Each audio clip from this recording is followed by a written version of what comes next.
दोस्तों स्वागत है आपका इनसाइट नॉलेज की एक और नई वीडियो में। इस समय की टॉप डिफेंस और वर्ल्ड अफेयर से जुड़ी खबरों के बारे में इस वीडियो में बात करेंगे, जिसमें भारत और बांग्लादेश के हिंदुओं के विशालकाय प्रदर्शन के बाद अब बांग्लादेश की नई सरकार हिल चुकी है। स्पेन के पायलट भारत के तेजस फाइटर जेट में देखे गए हैं। साब ग्रुप की तरफ से गारंटी ली गई है कि भारत 114 फाइटर जेट की डील अगर होने देता है तो समय से पहले उसकी डिलीवरी भारत को दे देंगे। इसके अलावा 6 न्यूक्लियर सबमरीन की डील इस साल के अंत तक साइन हो जाएगी, ऐसी रिपोर्ट सामने आ रही है। सारी खबर काफी इंटरेस्टिंग होने वाली है, इसीलिए वीडियो को अंत तक जरूर देखिएगा। तो चलिए शुरू करते हैं इस वीडियो को। और हाँ, अगर आपको डिफेंस और वर्ल्ड अफेयर से जुड़े टॉपिक में इंटरेस्ट है तो नीचे दिए गए सब्सक्राइब बटन को प्रेस कर बेल आइकन को दबा ले, जिससे हमारी डेली ऐसी वीडियो आप तक सबसे पहले पहुंच सके। दरअसल दोस्तों, पिछले 24 घंटों में जबरदस्त आंदोलन बांग्लादेश के अंदर देखा गया और इस बार यह आंदोलन हिंदू कम्युनिटी की तरफ से देखा गया, जिन्होंने बिल्कुल पीसफुल मैनर में प्रोटेस्ट किया। हजारों की संख्या में पूरे बांग्लादेश में हिंदू धर्म को मानने वाले लोगों ने बांग्लादेश के अंदर कट्टरपंथी मानसिकता वाले लोगों के खिलाफ ये प्रदर्शन किया और माइनॉरिटी पर हो रहे अत्याचारों को रोकने के लिए सरकार के ऊपर प्रेशर क्रिएट किया। वहीं न सिर्फ बांग्लादेश के अंदर बल्कि भारत के कई राज्यों में हिंदुओं के द्वारा बांग्लादेश में रह रहे हिंदुओं के राइट्स और सुरक्षा को लेकर आवाज उठाई गई। इसके अलावा अमेरिका, ब्रिटेन, कनाडा और ऑस्ट्रेलिया जैसे देशों में भी यही दृश्य हमें देखने को मिला। लेकिन पूरी दुनिया में बांग्लादेश के अंदर हिंदुओं के द्वारा किए गए इस प्रोटेस्ट की जमकर तारीफ भी की गई, क्योंकि इसमें किसी के भी द्वारा कोई हिंसा करने की कोशिश नहीं की गई और जय श्री कृष्ण के नारों के साथ और भजनों के साथ ये प्रोटेस्ट किया गया। ये उन लोगों और उस कम्युनिटी के लिए एक सबक है जो कि प्रोटेस्ट के नाम पर अपने ही देश की संपत्ति, अपने ही देश की पुलिस और अपने ही देश के नागरिकों को जलाने के लिए सड़कों पर तांडव करते हुए दिखाई देते हैं। जिस तरह से दुनिया भर में और बांग्लादेश के अंदर बांग्लादेशी हिंदुओं के लिए प्रोटेस्ट चल रहा है, उसको देखते हुए अब बांग्लादेश की सरकार भी दबाव महसूस करना शुरू कर चुकी है और इसी के तहत इंटरिम गवर्नमेंट के नेता मोहम्मद यूनिस ने इन हमलों की कड़ी निंदा की है और इसे भयंकर बताया है। उन्होंने छात्रों से कहा है, क्या ये लोग इस देश के लोग नहीं है? आपने इस देश को बचाया है, क्या आप कुछ परिवारों को नहीं बचा सकते? आपको कहना चाहिए कोई उन्हें नुकसान नहीं पहुंचा सकता, वह मेरे भाई है, हम साथ लड़े हैं और हम साथ रहेंगे। 84 वर्षीय नोबेल पुरस्कार विजेता यूनिस ने चेतावनी दी है, अल्पसंख्यकों पर हमले उन लोगों द्वारा हो सकते हैं जो उनकी प्रगति को बाधित करने चाहते हैं। उन्होंने कहा है, कई लोग आपके प्रयासों को विफल बनाने के लिए खड़े हैं, इस बार ना गिरे। हिंदू संगठनों के अनुसार बांग्लादेश में शेख हसीना की सरकार गिरने के बाद 52 जिलों में कम से कम 205 हमले हुए हैं। हजारों बांग्लादेशी हिंदू अब भारत की ओर पलायन करने की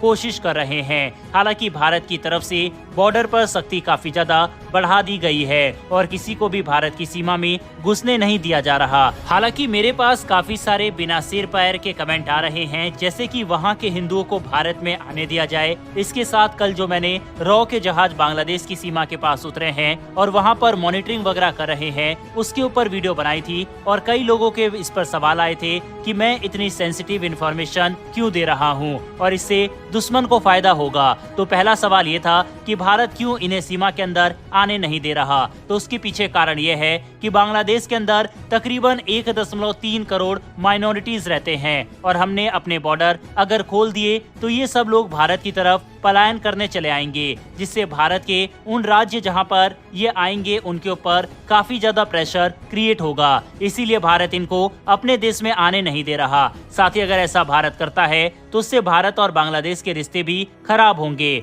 वहीं दूसरा रॉ के जहाज वाली खबर तो मैं आपको क्लियर कर दूं कि अगर भारत की खुफिया एजेंसी को कोई सीक्रेट तौर पर ऑपरेशन करना हो तो उसकी इन्फॉर्मेशन मुझे तो क्या किसी को भी नहीं मिलेगी और इस तरह की इन्फॉर्मेशन को पब्लिक इसलिए किया जाता है जिससे बांग्लादेश के ऊपर प्रेशर बने और वह एक्शन ले, जिससे वहां पर इस तरह के हमले माइनॉरिटी के ऊपर ना हो। इसीलिए इस तरह की न्यूज को पब्लिक किया जाता है। आई होप आपको दोनों सवालों के जवाब मिल गए होंगे।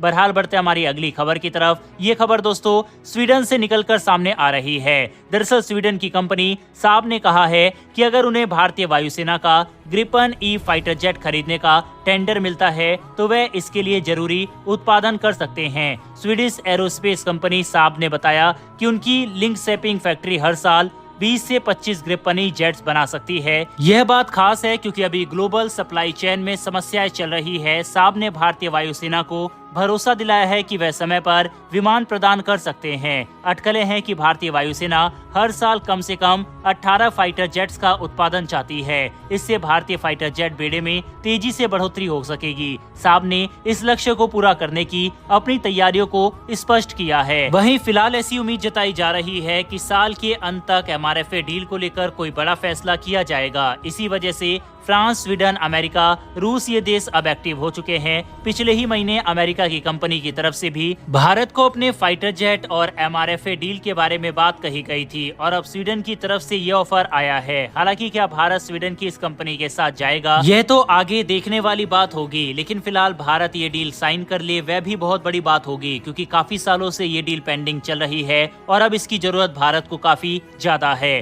बढ़ते हमारी अगली खबर की तरफ। ये खबर तेजस फाइटर जेट को लेकर सामने आ रही है। दरअसल इस समय मल्टीनेशन एक्सरसाइज भारत के अंदर कंडक्ट की जा रही है, जिसमें कई सारे देशों ने भाग लिया था। इसी बीच एक हिस्टोरिक मोमेंट देखा गया जो हाल ही में तमिलनाडु के सुलूर एयरफोर्स स्टेशन पर हुई। यहाँ एक स्पेनिश यूरोफाइटर जेट पायलट ने भारत के स्वदेशी लाइट कॉम्बैट एयरक्राफ्ट LCA तेजस ट्रेनर की क्षमताओं का अनुभव किया। ये उड़ान एक्सरसाइज तरन शक्ति 24 का हिस्सा थी, जो भारतीय वायुसेना द्वारा आयोजित एक महत्वपूर्ण बहुराष्ट्रीय वायु अभ्यास है। इस अवसर ने भारत की एरोस्पेस इंडस्ट्री में बढ़ते वैश्विक इंटरेस्ट को भी दर्शाया है और भारतीय वायुसेना की आत्मनिर्भरता पर विश्वास को भी उजागर किया है। तेजस ट्रेनर में विदेशी पायलट को उड़ाने की अनुमति देकर भारत ने अंतर्राष्ट्रीय रक्षा सहयोग को बढ़ावा देने की अपनी प्रतिबद्धता को दिखाया है। एक्सरसाइज तरन शक्ति 24 में तेजस ने यूरोफाइटर टाइफून और राफेल जैसे अत्याधुनिक फाइटर जेट को सफलतापूर्वक इंटरसेप्ट किया है। स्पेनिश पायलट के इस अभ्यास में शामिल होने से भारत की एरोस्पेस इंडस्ट्री की वैश्विक स्थिति और भी मजबूत हुई है। हालांकि इस फाइटर जेट पर भारत को कितना भरोसा है, ये तो इसी बात से पता लग जाता है कि भारतीय प्रधानमंत्री नरेंद्र मोदी ने भी तेजस फाइटर जेट का एक शॉटी ली थी, जिसने दुनिया भर के कई देशों को तेजस की तरफ आकर्षित जरूर किया है। वहीं अब स्पेन के पायलट ने भी इसकी शॉटी लेकर ये दिखाया है कि ये फाइटर जेट कितने भरोसेमंद है। इस घटना के बारे में अपनी राय कमेंट बॉक्स में लिखकर बताइएगा। बढ़ते हमारी आज की अंतिम खबर की तरफ, जो कि सबमरीन के क्षेत्र से निकलकर सामने आ रही है। दरअसल भारत इस साल 6 न्यूक्लियर अटैक सबमरीन बनाने की योजना को अंतिम रूप देने वाला है। इस परियोजना की लागत 1 लाख करोड़ रुपए से भी अधिक होने की अनुमान है। रिपोर्ट के अनुसार इन सबमरीन को ज्यादातर भारत में ही बनाया जाएगा। कुछ तकनीकें सिर्फ मित्र देशों से ली जाएगी। ये महत्वाकांक्षी प्रोजेक्ट भारत की सबमरीन तकनीक में बढ़ती ताकत और नौसेना की क्षमताओं को मजबूत करने के प्रति उसकी प्रतिबद्धता को दर्शाता है। इन न्यूक्लियर पावर सबमरीन को बनाने से भारत की समुद्री ताकत और रणनीतिक प्रभाव में काफी सुधार होगा। इसके अलावा सबमरीन से जुड़ी हुई हमारी दूसरी अपडेट भी है, जो कि भारत की नई nuclear powered ballistic missile submarine INS अरिघट के बारे में है। इस सबमरीन को भारतीय नौसेना में शामिल करने की तैयारी चल रही है। इसे 2024 के अंत तक भारतीय नौसेना में शामिल कर दिया जाएगा। INS अरिघट का सफर कई चुनौतियों से भरा रहा है। इस प्रोजेक्ट को तकनीकी समस्याओं का सामना करना पड़ा, जिन्हें अब सुलझा लिया गया है। वहीं सबमरीन की कमिश्निंग भारतीय इंजीनियरों और वैज्ञानिकों की मेहनत का परिणाम है। INS अरिघट भारत की दूसरी SSBN है।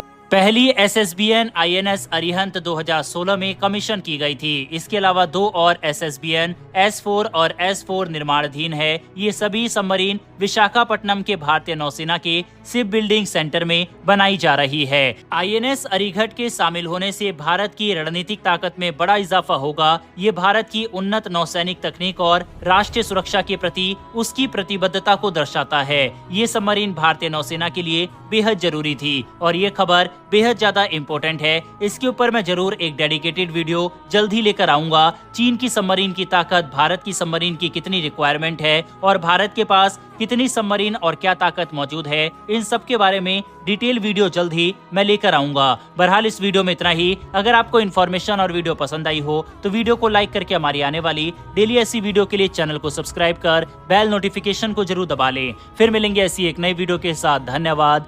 जय हिंद।